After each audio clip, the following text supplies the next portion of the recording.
Interfaith dialogue भी नहीं, बड़ा मशहूर है दुनिया में ये लफ्ज कि आपस में अलग अलग मदाहिब के बैरुल मदाहिब डायलॉग भी नहीं, इंटरफेथ अंडरस्टैंडिंग, एक दूसरे को समझने की कोशिश।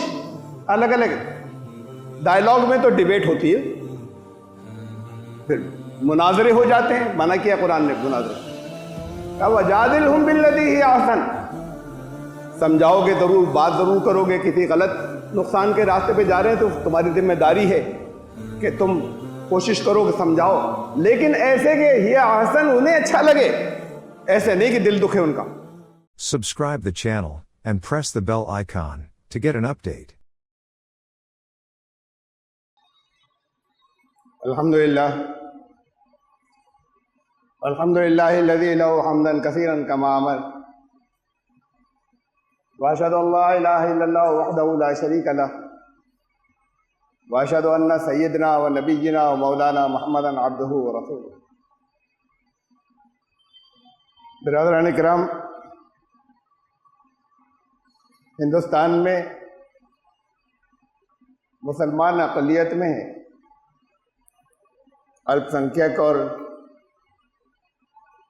इनके बहुत से मसाइल हैं और इन्हें ऐसा महसूस होता है कि मसाइल बढ़ते जा रहे हैं। अक्सरियत में वो लोग हैं जो हिंदू कहलाते हैं, बहुसंख्यक, और ज़ाहिर है अक़लियत और अक्सरियत किसी जगह कोई होते तभी हैं जब साथ रहते हैं। अलग रहें तो फिर कम या ज़्यादा का सवाल ही नहीं, जितने हैं उतने हैं। तो इन्हें आपस की रिलेशनशिप, आपस का रिश्ता, आपस के मामलात जिनके साथ हम लगातार रहना है, पसंद हो या ना हो, गुजारना है, उसके लिए क्या नॉर्म्स हैं और कुरान उस सिलसिले में हमें क्या हिदायत देता है और गाइडेंस देता है। और साथ में ये भी कि हमारे मसाइल ये कैसे हल होंगे, जो मसाइल हैं और बढ़ते जा रहे हैं। कल दिल्ली में एक कॉन्फ्रेंस थी, माइनॉरिटी कमीशन के चेयरमैन ने बुलाया था, इनवाइट किया था बहुत से मज़ाहिब के लोगों को। माइनॉरिटी अफेयर्स के मिनिस्टर भी थे हम, और बहुत से मज़ाहिब के लोग थे। कोई रोक टोक नहीं थी, सबने बहुत खुलकर अपनी शिकायतें रखी, किसी तरह की कोई रोक टोक नहीं थी। वो मिनिस्टर भी मुस्कुराकर सुनते रहे, कुछ नोट करवाया उन्होंने, कहीं खफा नहीं हुए। जब तकरीबन हर एक ने उनको नहीं, हर एक की शिकायतें अक्सरियती तबके से थी, वह जो हिंदू कहलाते हैं। मुसलमानों का तो मशहूर है कि इन्हें है शिकायत, सब जानते हैं। सिखों का भी अब सबको मालूम है कि सब जानते हैं कि उन्हें, उनकी अक्सरियत, उनकी बड़ी तादाद को शिकायत है। जैनियों ने भी उनकी शिकायत की, बौद्धों ने भी उनकी शिकायत की, मुसलमानों और सिखों के, ईसाइयों ने की, वो भी सब जानते हैं कि उनको क्या क्या शिकायतें इन लोगों से। ये नहीं पूछा गया था कि यहाँ शिकायतें बताओ, और आपस में किसी ने एक दूसरे से कोई शिकायत नहीं, कोई शिकवा नहीं किया। वो जो अक़लियतें थी, वो जो माइनॉरिटीज, ना किसी बुद्धिस्ट ने किसी मुसलमान को कहा और ना किसी जैनी ने किसी ईसाई को कुछ कहा। बहरहाल एक अच्छी पहल थी। पहल इस लिहाज से कि मौजूदा सरकार में ये पहली बार हुआ कि अक़लियती कमीशन के नेशनल, जो हर स्टेट की अलग अलग है, अक़लियती कमीशन के चेयरमैन ने अलग अलग, वो मिलते रहे हैं अलग अलग कम्युनिटीज से, मज़ाहिब के लोगों से, लेकिन एक साथ सबको बुलाया। ये पहली बार हुआ इनकी चेयरमैनशिप में। जो इस वक्त हैं, इकबाल सिंह लालपुरा उनका नाम है, सिख हैं। और इससे पहले वो अलग अलग मुलाकातें करते रहे थे। बहुत सी कंस्ट्रक्टिव या क्रिएटिव बातें निकल कर आई उन शिकायतों के अलावा जो सबने की कि हमारी ये तकलीफ है, इसे दूर कराइए। एक बहुत तामीरी या कंस्ट्रक्टिव बात सामने आई है, सजेशन या मशवरा, जो हर एक को बोलने का बहुत मुख्तसर, बहुत लोग थे जिन्हें बुलाया गया था और वक्त बहुत कम था, बहुत मुख्तसर ही कहना था हर एक। लंबी चौड़ी गुफ्तगू की गुंजाइश नहीं थी, बार बार टोका जा रहा था। उसमें एक खातून थी ब्राह्मण फैमिली की, प्रेरणा शर्मा। उन्होंने एक बहुत सबसे अलग एक बात कही, और वो तो अक़लियत में से नहीं, तो इनमें से थी जो अक्सरियती तबका है हिंदू ब्राह्मण। उन्होंने कहा मुझे बहुत दुख होता है जब मैं ये खबरें कहीं पढ़ती हूँ और सुनती हूँ कि कोई हाउसिंग सोसाइटी, उसमें हिंदू रहते हैं और कोई मुसलमान को कोई घर अलॉट हो जाता है या वो वहाँ पे जाना चाहता है तो सब इकट्ठे हो जाते हैं, किसी एक दो को इतराज़ नहीं होता कि ये नहीं रहेगा यहाँ। सुनकर बड़ी तकलीफ होती है, और वो तकलीफ इसलिए होती है कि मेरा तजुर्बात जो कुछ रहे ज़िंदगी के, जो कुछ मुझ पर गुजरा। इंग्लैंड में गई थी वो शायद पढ़ने, या मुझे नहीं मालूम, या नहीं, घर नहीं मिल रहा था, बड़ी मुश्किल से मिला। एक मुसलमान के यहाँ एक कमरा, उन्होंने कहा हमारे साथ रह ले, 2 कमरे हमारे हैं, उसमें हम रहे, 3 हैं हमारे पास, एक तुम ले लो। उसका किराया रखा उन्होंने, वो पाकिस्तानी थे। घर वालों ने उन्होंने ले लिया इसलिए कि वही मिल रहा था। घर वालों जिस शहर में रहना था वही चाहिए था, ग्लासगो में। घर वालों ने सुना तो उन्होंने कहा फौरन छोड़ दो, मुसलमान पाकिस्तानी, फौरन घर छोड़ दो। और भी बहुत सी बातें होंगी, कम से कम दर्जे की बात यह कि मीट खाएंगे, ये खाली वेजिटेरियन थे। साथ में रहना ही तो बिल्कुल इजाज़त नहीं है हमारी। उस बातचीत में कुछ वक्त लगा, ये बहुत मानूस हो गई उनसे, उन लोगों ने बहुत मोहब्बत दी। फिर उन्होंने कहा अच्छा हम बदल लेंगे, घर ढूंढ तो लें।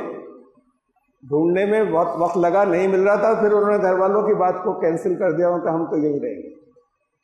उनका इतनी अपनाइयत मिली, इतना ताल्लुक़ हो गया, और बहुत तफसीलात हैं, मैं उसे छोड़ रहा हूँ। वहाँ पे और जो कुछ भी तजुर्बात हुए, मकान नहीं मिल रहा था तो मकान की ज़रूरत हर एक की दुनिया में जिस जगह हो, जो इंसान उसकी पूरी होनी चाहिए। बात सिर्फ ये नहीं है कि यहाँ पर कुछ लोग बेघर परमानेंट रहते हैं। कोई दुनिया में इंसान उनका ऐसा नहीं होना चाहिए जिसे मकान न मिले रहने के लिए, सर छुपाने को जगह न मिले। ये सिस्टम ऐसा बनना चाहिए, और कोई ऐसा न रहे वो उनका वहाँ के तजुर्बात उसकी तफसील में नहीं रख रहा कि सिर्फ मुझे ये हुआ कि दुनिया में कोई इंसान भूखा नहीं रहना चाहिए, दुनिया के अंदर भूख का मसला नहीं क्रिएट हो, उसके पास एम्प्लॉयमेंट रोजगार नहीं हो, ऐसा कोई नहीं होना चाहिए, और तन पर कपड़े होने चाहिए। तो उनका ये मजहब की सब बातें आप लोग जो कर रहे हैं ठीक है, लेकिन इसे हटाइए। सारी दुनिया के अंदर इंसानों की जो मुश्तरक बुनियाद है, कॉमन ग्राउंड, जो सबकी समस्या मसले, उस पर बात कीजिए, ये मजहबों की बात करने के बजाय। और मुश्तरक बुनियादें हैं रोटी, कपड़ा और मकान, जहां पूरी दुनिया के अंदर ये तकलीफ बहुत बड़ी है। अच्छी बातें थी। कुरान, उन्होंने तो कहा मजहब को हटाइए। कुरान इन तीनों का जिक्र करता है और कहता है एक और है बुनियादी तो पानी, चौथी और जोड़ता है। आप हमेशा रोटी, कपड़ा और मकान सुनते चले आए हैं, कुरान कहता है रोटी, कपड़ा, मकान और पानी। हाहाकार मची हुई दिल्ली में, पूरे हिंदुस्तान में वाटर लेवल कम होता चला जा रहा है। ईद पर एक साहब मिलने के लिए आए, उनके ससुराल यहाँ है, मुझसे भी मिलने आए, 2 दिन यहाँ पे रहे थे। उन्होंने कहा ये 2 दिन इतने सुकून से गुजरे, बहुत बड़ी सख्त गर्मी यहाँ भी पड़ रही थी। तो उन्होंने कहा बहुत अच्छा लग रहा है यहाँ पे रह के, पानी है। यानी उनके लिए वो नेमत थी कि 2 दिन पानी की कोई कमी नहीं हुई। तो उनको ये नेमत लग रही थी कि यहाँ रुकना 2 दिन बड़ा अच्छा लगा। हम बाल्टियों में भर भर के पता नहीं कैसे कैसे काम चला रहे हैं। ये पानी बुनियादी जरूरत है, उनका है ही नहीं। सबके वाटर लेवल डाउन हो गए, सब पानी उतर गया। कुरान ने 1400 साल पहले कहा था, माओकुम गौरन फमैयातिकुम बिमाइन मईन। कभी तुमने ये भी सोचा कि एक दिन तुम्हारे यहाँ का वाटर लेवल डाउन हो जाए और नीचे से जो चश्मे और स्ट्रीम्स जारी हैं जिनमें बोरिंग करके तुम पानी ले लेते हो, एक दिन वो अच्छे पीने के पानी का चश्मा जो है वो गायब हो जाए? कोई है दुनिया में जो वापस ला सके उसे? कोई टेक्नोलॉजी है कि जो फिर उसे ले आए? होती तो वहां पे दिल्ली के कैपिटल में जो बहुत मालदार हैं वो तो अपने यहाँ कर लेते कुछ। उनका कि ये इंतजाम का हमारे पास है और हमने तुम लोगों को दे रखा है, मिसयूज मत करना। तो एक साहब वुजू कर रहे थे, रसूलुल्लाह सल्लल्लाहु अलैहि वसल्लम ने देखा और कहा ये पानी जाया मत करो जरूरत से ज्यादा। उन्होंने कहा रसूलुल्लाह वुजू में भी कोई पानी जाया होता है? इसराफ फजूल खर्ची कहीं वुजू में भी होती है? फरमाया नाम, चाहे बहती हुई दरिया के किनारे तुम अगर मौजूद हो वहां भी पानी तुम्हें कंट्रोल से खर्च करना होगा उस जगह पर। इस भला की अहमियत के बहते दरिया के पर अगर हो तो पानी जो है अपनी जरूरत से ज्यादा खर्च मत करना। आज सारी दुनिया के अंदर वाटर कंजर्वेशन, पानी बचाओ था। मैं ये बता रहा था बुनियादी जरूरतों में से कुरान ने पानी एक रखा। रोटी कपड़ा मकान जो चला आ रहा है, लोग उस वक्त भी जब से चला आ रहा है, लोग भी जमानों पे तब भी पानी के मसले दुनिया में जगह जगह थे, हिंदुस्तान में ही थे, राजस्थान और बहुत से और इलाकों में। अब चारों तरफ बढ़ गए, आगे और बढ़ सकते हैं। क्या होगा? क्या और जगहों पर भी आपके यहाँ भी हो तो क्या करेंगे? कुरान ने कहा जन्नती माशरा वो है, जन्नती सोसाइटी। इस दुनिया से जाने के बाद जो जन्नत होगी वहां तो ये हो गई, यहाँ पर भी जन्नती सोसाइटी है। उसके बारे में जो बातें कही गई, वहां पर किसी को भूख नहीं सताएगी, भूख की प्रॉब्लम ही नहीं होगी। जन्नती सोसाइटी, जन्नती माशरे में कोई मजबूरन भूखा नहीं रह जाएगा। ऐसा तो लाखों लोग मरते हैं भूख से। मैं कहा मरना दूर की बात, किसी को भूख से तकलीफ नहीं पहुंचेगी। वला तारा, हर एक के तन पर कपड़ा होगा, वहां ऐसा नहीं होगा कि कोई मजबूरी में किसी का तन नहीं ढका। वान्न का ला तज़मउ फीहा वला तदहा, वहां पर उस माशरे में हर एक को पानी अवेलेबल होगा, प्यासा कोई नहीं जाएगा पानी की किसी के पास शॉर्टेज हो जाए। तो हमारे अपने हाथों की कमाई से ऐसा हो जाता है जिसके हमें नतीजा मिलता है। तो फिर ये जहन्नमी माशरा है, जन्नती सोसाइटी नहीं है जहां लोगों का पानी खिंच गया। और सर पर किसी को ऐसा नहीं होगा कि खुले आसमान के नीचे उसको रहना पड़ जाए। वला तज़हा, यह है जन्नती माशरे जिसकी तस्वीर कुरान ने खींची। अब वो जन्नती माशरा, तो अब कहीं पर भूख का मसला था वो बढ़ता चला जा रहा है, कहीं पानी का मसला था वो बढ़ता चला जा रहा है, घर रिहाइश का मसला, ये सब कुछ लोगों की ओर बढ़ते चले जा रहे हैं। तो ये और जहन्नम की तरफ लगातार बढ़ रही है।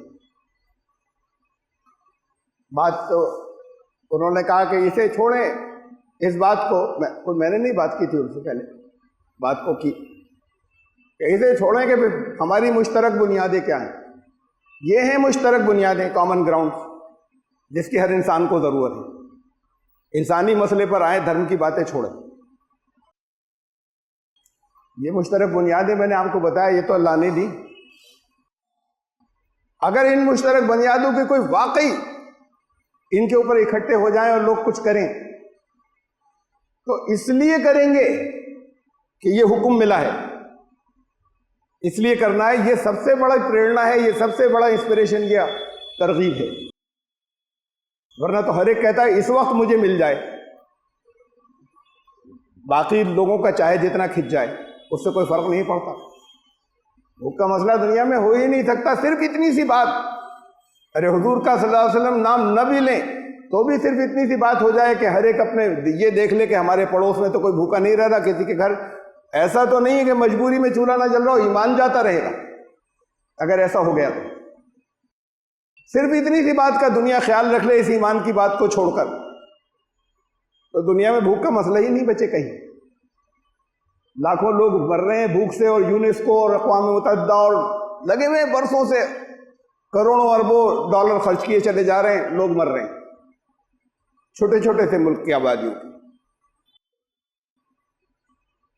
मुश्तरक बुनियादों के बारे में मैं कह रहा था कि जब हम आपस में बैठें बात करें इनके साथ कैसे रहें, उसमें एक बात आ गई इसकी कॉन्फ्रेंस की, और उसमें जो कुछ उन्होंने कहा, लेकिन बताया कि जो कुछ ये बात कुरान ने कही, लेकिन कुरान ने कहा कि मुश्तरक बुनियादें जितनी भी हो उन सब पर इकट्ठा होना चाहिए लोगों को, अलग अलग मुख्तलिफ कम्युनिटीज़ को। अब सब तो उसकी बात नहीं सुनेंगे, उनका जो ईमान रखते हैं उन्हें सुनना चाहिए अगर कुरान की मानते हो। ने कहा कि पहली मुश्तरक बुनियाद तो वो है एक खुदा, यानी सब किसी और धर्म के मानने वाले हो जाकर तो उसी एक से जुड़ते हैं तो उसने पैदा किया। तो तुम कहो, आवाज दो, तालो इला कलिमतिन सवाइन बैनना व बैनकुम, तुम कॉल दो इस बात की, वो चाहे कर रहे हो या नहीं कर रहे हो, आओ इकट्ठे हो जाएं हम तुम सब कॉमन ग्राउंड पर, मुश्तरक बुनियाद पर। और कुरान ने कहा उसमें सबसे पहली अहम बात जो है वो उस एक से जुड़ना, अनुशरिका बिही शैया, उसी के कवानीन की पाबंदी करेंगे, उसी को अपना इलाह मानेंगे। ये उसी के कानून तो थे पानी बचाने के और भूख का मसला हल करने के और जन्नती माशरा बनाने के। तो आओ सब मिलकर उस एक के ऊपर इकट्ठे हो जाएं, और फिर बाकी और दूसरी मुश्तरक बुनियादें, कॉमन ग्राउंड्स और दूसरे बहुत से। तो बड़ी अहमियत दी कुरान ने इन कॉमन ग्राउंड्स को, इन मुश्तरक बुनियादों को, और आपको हुक्म दिया है। ये ऐसे नहीं कि हाँ ये होना चाहिए, ऑर्डर है इस्लाम का कि कॉल दीजिए लोगों को कि आइए इकट्ठे हों। अब अलग अलग होते चले जा रहे हैं, उस अलग अलग होने की वजह से आपस में गलतफहमियां और बढ़ती चली जा रही हैं। साथ रहते होते तो इतनी नहीं बढ़ती, जो अफवाहें फैलती हैं वो अफवाहें इतना असर नहीं करती। जैसे कि उन खातून ने यह भी कहा कि बड़ी तकलीफ होती है, अब किसी हिंदू बस्ती में मुसलमान नजर नहीं आता, किसी मुसलमान बस्ती में बहुत बड़ी बस्ती होगी वहां हिंदू नजर नहीं आते, सब छोड़कर चले गए, अलग अलग जगहों पर शिफ्ट हो गए। चूंकि वो रही एक मुसलमान के साथ में, एक मुस्लिम फैमिली के साथ में, और उसके बाद उन्होंने कहा और भी बहुत से मुसलमानों से मेरा आपस में राब्ता हुआ, फिर तो बहुत जहन खुल गया, जो कुछ जहन के अंदर गलतफहमियां थी सब खत्म हो गई, तो एक अच्छी इमेज बन गई। ये अच्छी इमेज बनेगी तब जब साथ रह सकेंगे, मजबूरी है साथ नहीं रह सकते, हालात ऐसे ही हो गए। तो फिर कम से कम इसकी कॉल दो कि आइए इकट्ठे हों, रहने के लिए अभी नहीं होते इकट्ठे। जब एतमाद हो जाएगा, जब कॉन्फिडेंस हो जाएगा, जब रिलायबिलिटी आ जाएगी, रिलायबिलिटी खोई है मुसलमानों ने, सिर्फ अलग अलग रहने से नहीं, उसके अलावा भी खोई है। एतमाद, झूठ निकालिए अपनी जिंदगी से, एतमाद तब आएगा, वरना नहीं आएगा। अपने घरों से शुरू कीजिए कि झूठ किसी मामले में नहीं, किसी हालत में नहीं, चाहे नुकसान हो रहा हो। जब तक अपने घरों से, अपनी जाती जिंदगी में शुरू नहीं करेंगे तो नहीं कर सकेंगे दूसरों के साथ में। और झूठ पकड़े जाते हैं, छुपते नहीं हैं। कुछ नहीं तो अगर कोई सबूत ना मिले तो चेहरों से पकड़े जाते हैं, फिर भरोसा नहीं होगा, एतमाद नहीं होगा। एतमाद लूज करने की और भी बहुत सी चीजें हैं, बहुत सी बातें हैं जो मुसलमानों ने की हैं। ये कॉन्फिडेंस वापस रीगेन करना होगा, वापस लाना होगा। और उसके लिए ये ऐसा नहीं है कि वो अलग रहें, हम रहें और हुकूमत से कहते रहें, कि पुलिस से कहते रहें कि हमारे मसाइल हल करो। पहले क्यों नहीं था ये? आप ट्रेन में सफर करते थे, नमाज पढ़नी होती थी, तो ये जो आज हिंदू कहलाते हैं, हिंदू भाई बहन, वो अपनी बर्थ से उठकर एक तरफ खड़े आ जाते, इतनी देर खड़े रहते थे कि अब नमाज पूरी कर लो, और एक तरफ खड़े रहते थे। आज दूर किसी लॉन पर एक तन्हा आदमी अगर जाता है नमाज पढ़ने के लिए, तो बड़े बड़े अखबारों में और टीवी चैनल्स पर आ जाता है, और हंगामा मच जाता है कि इसने नमाज कैसे पढ़ ली। यहां पर क्या बदल गया? ये रिलेशनशिप, ये रिश्ते बदल गए। इस्लाम हमसे किन रिश्तों की बात करता है?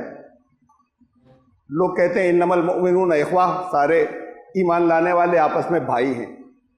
यहां तो ये भाईचारा भी खत्म हो गया। किधर से इख्वा, कहाँ भाईचारा है? सारे आपस में कहाँ एक दूसरे को भाई समझते हैं। कुरान ने ये इस्लामी या ईमानी उखुवत या भाईचारा ये बात को लाया कि छोटी छोटी कम्युनिटीज आपस में भी एक दूसरे से जो ज़्यादा करीब है वो उनके साथ में रहें, अच्छा सलूक करें। लेकिन भाईचारा उखुवत शुरू हो रही है हज़रत आदम और हव्वा से। कुरान ने कहा इन्ना खलकनाकुम मिन ज़करिन व उन्सा, एक माँ बाप से पैदा किया था तुम्हें। रसूलुल्लाह सल्लल्लाहु अलैहि वसल्लम ने आखिरी खुतबे में कहा कि एक माँ बाप से पैदा किया था। तो ये उखुवत जो है, ये भाईचारा, भाई की स्पिरिट कुछ और होती है।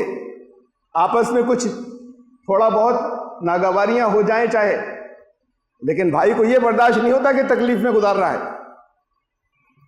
और बहुत अगर कोई ऐसा भाई होता है कि जो इंतहाई नुकसान पहुंचाने वाला हो, अपने मिजाज के हिसाब से बहुत ज्यादा गड़बड़ हो, तो बड़ा बरसों तक झेलते हैं। ये नहीं होता कि पहली किसी गड़बड़ पे कह के मैं अलग जा रहा हूं या तू निकल जा। बरसों झेलने के बाद कहीं ऐसा नंबर आता है, अगर कोई इस्लाह नहीं हो रही होती किसी में, कि अलग हो जाएं, दूर दूर रहें। ये इंसानी उखुवत से तो बात शुरू हुई। अब मजहबों की बुनियाद पर बटे लोग, बहुत सी और बुनियादों पर भी। तो कुरान कहता है इन्हें कॉमन ग्राउंड की, मुश्तरक बुनियादों की कॉल दो, मदू करो, दावत दो के आइए इस पर बात करें। हमारे और आपके बीच में कॉमन और मुश्तरक क्या है? जो मशवरे कुरान देता है उन कम्युनिटीज से जो ईमान वाली अपने आप को नहीं कहती, उनको नहीं मानेंगे और रिलेशनशिप, आपके रिश्ते अच्छे हो जाएंगे। कुरान के मशवरों को माने बगैर, मशवरे नहीं देता, हुक्म देता है, उसको माने बगैर हो जाएंगे। बड़ी गलत फहमियां हो गई। ये तो गलत फहमियां अलग हैं जो एक दूसरे से दूर रहने पर हैं, गलत। कुरान कहता है मानूस करो उनको, उनसियत होनी चाहिए, ताकि फिर आपस में डिस्कशन हो, बातचीत हो सके, एक दूसरे को समझ समझा सके। हाँ, कुछ चीजें वो होंगी जो मुश्तरक नहीं होंगी, जो कॉमन नहीं होंगी, तो फिर बाद में पहले इकट्ठे हो कॉमन ग्राउंड पे, उन पर उंगली नहीं रखेंगे ये तो ऐसा करता है, ये ऐसा करता है। उन पर बात को अच्छे माहौल में बातचीत होनी मुमकिन होगी, सेहतमंद माहौल में, जो हमारे उनके दरमियान मुश्तरक नहीं है। मैंने बहुत दफा मिसाल दी है कि किसी दूसरे मुल्क में, लंदन की एक स्ट्रीट के ऊपर कोई चला जा रहा हो पैदल, और टेलीफोन बूथ से किसी से आवाज आए आपको अपनी जबान में बोलने की, ये मुमकिन नहीं कि निकले चले जाएं, कदम रुक जाते हैं। ये कौन है?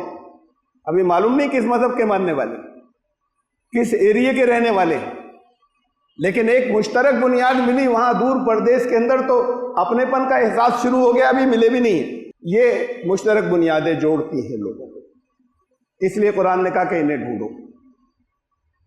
ये इतनी बस यहीं तक बात नहीं रही, ये तो एक जनरल मशवरा था, आम मजहबी किताबें। कभी सोचा आपसे क्यों कहा कि सारी किताबों पर ईमान लाओ? कुल्लुन आमना बिल्लाह, हम सब अल्लाह पर ईमान रखते हैं, उसके सारे रसूलों पर, उसकी सारी किताबों पर।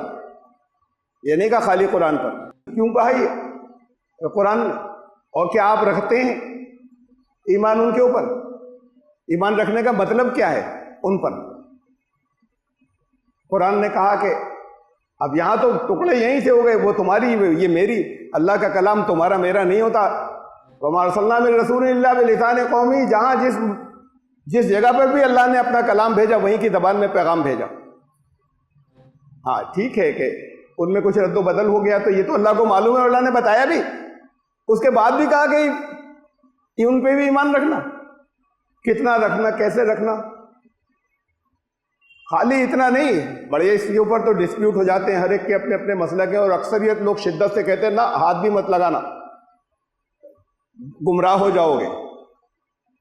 कुरान फिर कहता है कुल, या हुक्म, कहो इनसे, या अहलल किताब, ए पिछली किताबों वालों, लस्तुम अला शैइन, तुम निराधार हो, तुम बेसलेस हो, तुम्हारी कोई बुनियाद नहीं है, हत्ता अनलेस, जब तक के तुकीम तौरात वल इंजील वमा उनजिला इलैकुम मिर रब्बिकुम, जब तक तुम तौरात को कायम न करो, इंजील को कायम न करो, और उन सब किताबों को जो तुम्हारे रब की तरफ से आई हैं, नाजिल हुई हैं, उन्हें कायम नहीं करो, तो तुम्हें ये हुक्म है कि उनसे ये कहो कि तुम निराधार हो, अगर तुम आस्था नहीं रखते इंजील के अंदर, अगर तुम सही इंजील के अंदर, अब जो इंजील तुमसे कह रही है उसमें नहीं रखते, उससे अलग कुछ अपना तुमने सेट बनाया हुआ है, तुम बेसलेस हो, तुम्हारा ये दावे की कोई बुनियाद ही नहीं है। अगर तुम तौरात से अहकामात लेने के बजाय कहीं और से ले रहे हो, तुम्हारी कोई बुनियाद ही नहीं है, बेसलेस हो, निराधार हो, अगर तुम वेद से लेने के बजाय कहीं और से ले रहे हो अहकामात अपने, उन्हें बताओ कि ये नहीं कहा कि अब उसे छोड़कर इधर आ जाओ, अब तो पुरानी हो गई, उसमें चेंजेस भी कुछ हो गए, अब उसे छोड़कर कुरान पर आओ। ये क्यों कहा था? इसलिए कि वहां पर वो बुनियादें हैं मुश्तरक जो इस्लाम को समझने में मदद देंगी, हुक्म देंगी उन्हें, वो हुक्म माने चाहे न माने। ये कुरान ने कहा है, बड़ी अहम बात है कि अगर अल्लज़ीना आतैनाहुमुल किताब, जिनके पास पहले हमने अल्लाह ने जिनको किताब दी थी, यतलूनहु हक़्क़ तिलावतिही, शर्त यह है कि उसकी तिलावत का हक अदा करते हो। ऐसे नहीं जैसे मुसलमान कुरान पढ़ते हैं, ऐसे नहीं जैसे हिंदू अगर कोई ग्रंथ अपना पढ़ लेते हैं या वेद जैसे पढ़ ले, चंद एक पढ़ने वाले, वरना है ही नहीं वो, तो ऐसे नहीं, उसका हक अदा करें। कुरान की तिलावत का हक क्या है? आपको मालूम होना चाहिए कुरान ने क्या कहा है, आपको हुक्म क्या दिए हैं, कम से कम ये उसके बाद फिर हुकूक और शुरू होंगे मालूम होने के बाद, उस हुक्म पर अमल करने के और दूसरे और बहुत से। ऐसे का उसका जो हक तिलावत अदा करेंगे, वो राय का युमिनून भी, वो इस कुरान को भी अल्लाह का कलाम मानेंगे, इस पर ईमान लाएंगे। ये साफ साफ बताया। कितने आप में से इस हुक्म की तामील कर रहे हैं? मशवरा नहीं है, इस हुक्म की तामील कितने कर रहे हैं का वो होना चाहिए, मानूस होना चाहिए। जब अविश्वास, जब अदम एतमाद का माहौल होगा, आपकी कोई ढंग की बात अच्छी नहीं सुनने को तैयार होंगे, और आप भी उनकी कोई ढंग की अच्छी बात सुनने को तैयार नहीं है। तो जब तक, जैसे उन्होंने बताया, उन्होंने लेडी ने के, खातून ने के इंटरैक्शन हुआ, कुछ अब वक्त लगा, होता चला गया आपस में राबते, तो उनके जहन में इमेज बदलती चली गई और उन्हें इन बातों पर दुख होने लगा। ये इंटरैक्शन अगर ऐसे आबादियों में खत्म हो गया तो आप दावत दीजिए और बुलाइए और बैठिए। इंटरफेथ डायलॉग भी नहीं, बड़ा मशहूर है दुनिया में ये लफ्ज कि आपस में अलग अलग मदाहिब के बैरुल मदाहिब डायलॉग भी नहीं, इंटरफेथ अंडरस्टैंडिंग, एक दूसरे को समझने की कोशिश। अलग अलग डायलॉग में तो डिबेट होती है, फिर मुनाजरे हो जाते हैं, मना किया कुरान ने मुनाजरे। अब वजादिलहुम बिल्लती ही अहसन, समझाओगे जरूर, बात जरूर करोगे। किसी गलत नुकसान के रास्ते पे जा रहे हैं तो तुम्हारी जिम्मेदारी है कि तुम कोशिश करो कि समझाओ, लेकिन ऐसे कि ये अहसन उन्हें अच्छा लगे, ऐसे नहीं कि दिल दुखे उनका, इस तरीके से नहीं करोगे कि डिबेट में तो एक दूसरे को नीचा दिखाने की कोशिश होती है, अपनी बात को ऊंचा करने की कोशिश होती है। तो डिबेट और मुनाजरे नहीं, ये मानूसियत जो है ये कितनी और चीज़ों से होती है, बहुत है। मैं एक छोटी सी मिसाल दूंगा, बस एक मिसाल, वरना बहुत आपके चारों तरफ बिखरी हुई है। हज़रत शाह फजलुर रहमान गंज मुरादाबादी बहुत बड़े बुजुर्ग थे, बरेलवी और देवबंदी दोनों उनको काबिल एहतराम मानते हैं। बुजुर्ग भी थे तसव्वुफ वाले और बहुत अच्छे आलिम भी थे, अमल करने वाले आलिम, बाअमल आलिम। ऐसे के उनके बारे में लिखा है कि एक फरमाते थे कि एक मर्तबा गलती से बैतुल खला में दाखिले के वक्त सीधा पांव पहले चला गया अंदर। 40 दिन तक ऐसा हुआ कि जैसे अंदर से कैफियत खत्म हो गई सब, इतना ज्यादा पाबंद थे सुन्नत के। तो उन्हें एहसास होता था मैंने उसके खिलाफ कर लिया, तो उससे अपनी कैफियत अंदर की जाती रही। उनकी मिसाल दे रहा हूं, उन्होंने कुरान का तर्जुमा किया, कुरान का किया या कुछ हिस्सों का, ये अब नहीं मालूम, इसलिए कि वो कुछ बचे कुछ हिस्से मिल रहे हैं अब। वो 2 इदारों ने छापे भी पब्लिश किए, मिसालें सुन लीजिए उनके तर्जुमे की। उस दौर की ज़बान है, यानी हिंदी में है, लेकिन उस दौर की बोलचाल की हिंदी आपको थोड़ी सी अलग लगेगी जो उस दौर में बोली जाती थी। ज़बानें बदल जाती हैं वक्त के साथ। अलिफ लाम ज़ालिकल किताबु ला रैब फीह, तर्जुमा क्या है आपको शायद ज़्यादातर को मालूम होगा। वो किताब जो अल्लाह की है उसमें किसी तरह का कोई शक नहीं है। उन्होंने उसका तर्जुमा किया कि इस पक्के वेद के ईश्वरीय होने के अंदर कोई दुविधा नहीं है। कुरान को अल किताब का तर्जुमा किया पक्का वेद। वो नहीं करें तो अगर उनकी हाथ से नहीं हुआ होता तो सब मुत्तहिदा, सब इत्तेफाक से बिल इत्तेफाक उन्हें कुफ्र का फतवा लगा देते। कुरान के साथ ये कर रहे हैं, कुरान को वेद कह दिया। इस पक्के वेद के परमेश्वरीय होने के अंदर कोई दुविधा नहीं है। पूरे यासीन की आयत है, वनुफिखा फिस्सूर, सूर में फूका जाएगा। जब नरसंगे में फूक भर जाएगी, फैदाहुम मिनल अजदासी इला रब्बिहिम यंसिलून, सब अपनी अपनी कब्रों से निकलकर दौड़ लगाएंगे। आगे तर्जुमा है फिर के, जब नरसंगी में फूक भर जाएगी सब अपने अपने मरघटों से निकलकर अपने पालता की ओर, इला रब्बिहिम, अपने पालता की ओर धावेंगे। ये धावा संस्कृत का लफ्ज है, पहले बोला जाता होगा दौड़ना। अपने पालता की ओर दौड़ लगाएंगे। क्या तर्जुमा हो रहा है जो उन्होंने किया? और किसके लिए किया है ये? मुसलमानों के लिए किया था। उर्दू के, अरबी के, जबरदस्त पर्शियन के आलिम। फिर हजरत यूनुस अलैहिस्सलाम के लिए लिखा, उनके नीचे लिखा तर्जुमे में मछभुज अवतार, मछली ने उनको निगल लिया था हजरत यूनुस अलैहिस्सलाम को, तो तर्जुमे में उनके नाम के नीचे लिखा है मछभुज अवतार। और किसी ने आज तक उंगली नहीं रखी कि ये किया क्या इन्होंने, इसलिए कि सब एहतराम करते हैं। लेकिन बस एहतराम करते हैं, अगर उनके कलम से नहीं होता, उन्होंने नहीं किया होता, तो पूरे हिंदुस्तान में प्रोटेस्ट की आग लग जाती कि ये क्या कर रहा है कोई बैठा हुआ, अगर किसी और ने कर दिया होता तो, कि हमारे कुरान को बिगाड़ रहा है। ये सब हिंदू इस्तिलाहें उसके अंदर डाल रहा है, भर रहा है उसके अंदर। सारे तर्जुमा पूरा शुरू से आखिर तक ऐसे ही है। मैंने चंद मिसालें रखी हैं आपके सामने। एक दर्द था, एक तड़प था कि उनको अजनबी नहीं मालूम हो, उनको अपनी चीज महसूस हो, इस जरिए वो अच्छी चीजें लें और हिदायत की ले लें। ये दूसरे की कोई नहीं लेना चाहता कि तुम्हारी ले लें हम। ये मैंने मानूस करने की मिसाल दी। मैं नहीं कह रहा आप ऐसा तर्जुमा शुरू कर दें आपसे, लेकिन एक बड़े आदमी की मिसाल दी मैंने आपको। अगर तस्बीह को किसी ने माला कह दिया, उनका कि जब या अय्युहल्लज़ीना आमनू इज़ा, उनके तर्जुमा या अय्युहल्लज़ीना आमनू इज़ा नूदिया लिस्सलाति मिन यौमिल जुमुअति, ए ईमान लाने वालों, जब जुमे के लिए तुम्हें आवाज़ दी जाए, जुमे के दिन की आवाज़ तुम्हारे पास आए। तर्जुमा है ईमान वालों को क्या कहा, ये तो जहन में नहीं रहा मेरे। तर्जुमा है उसके बाद कि जब शुक्रवार की पूजा की पुकार हो तो फिर अपने पालता की ओर दौड़ लगाओ। फसो इला ज़िक्रिल्लाह, उसकी जपा की ओर, जपना ये जिक्र कर, उसकी जपा की ओर दौड़ लगाओ। ये मिसाल मैंने आपको दी कि ये ऐसे कि उनको अपनी चीज महसूस हो, दूसरे की नहीं महसूस हो, गैर नहीं महसूस हो।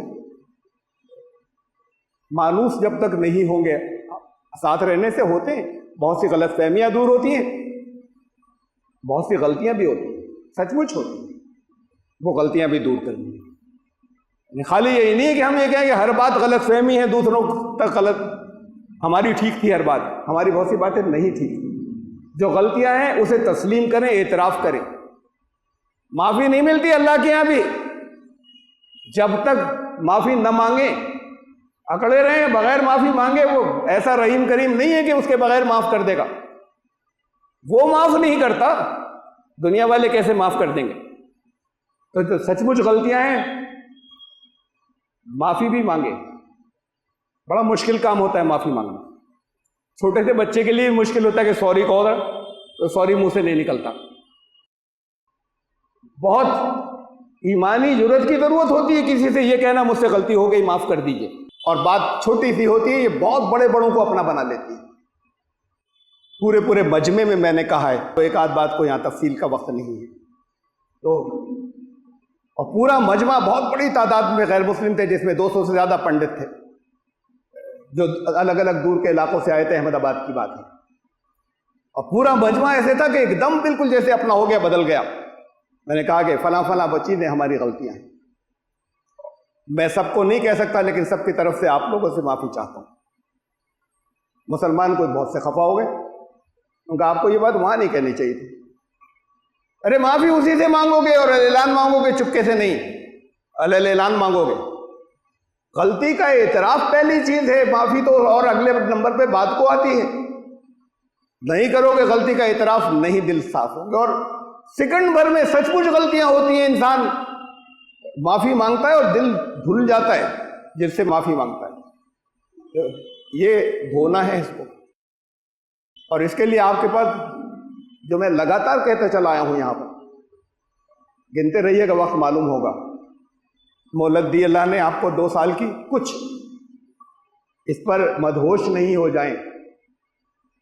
आपके पास भाई इतना ही वक्त बचा है डायलॉग्स के लिए, डायलॉग नहीं, अंडरस्टैंडिंग के लिए एक दूसरे, कि वो आपको समझ सके और आप भी कुछ उनकी शिकायतों और मुख्तलिफ बातों को समझ सके।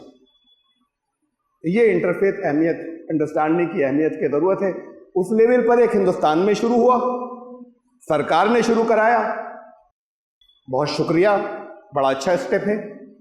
आपस में भी जो एक दूसरे से मिले, उसमें भी कुछ, उससे भी कुछ बेहतरी हुई। वहाँ रेजोल्यूशन के अंदर ये बात आई कि मोदी जी का शुक्रिया अदा करें, कहा बिल्कुल करना चाहिए। बहुत से लोग बिल्कुल चुप बैठे, जो अच्छी बातें हैं। अगर इस तरह के ऑर्डर वहाँ से आए तो करना चाहिए। हम सिलेक्टिव अच्छी चीज़ों की तारीफ करेंगे, चाहे वो आरएसएस के चीफ की हो, चाहे मोदी जी की हो। जो चीज़ गलत होगी उसे कहेंगे कि ये गलत है, काबिल तस्लीम नहीं है, बुरी है, मेरे लिए बुरी नहीं है, हमारे देश के लिए बुरी, राष्ट्र के लिए बुरी है। ये एक अच्छी पहल थी।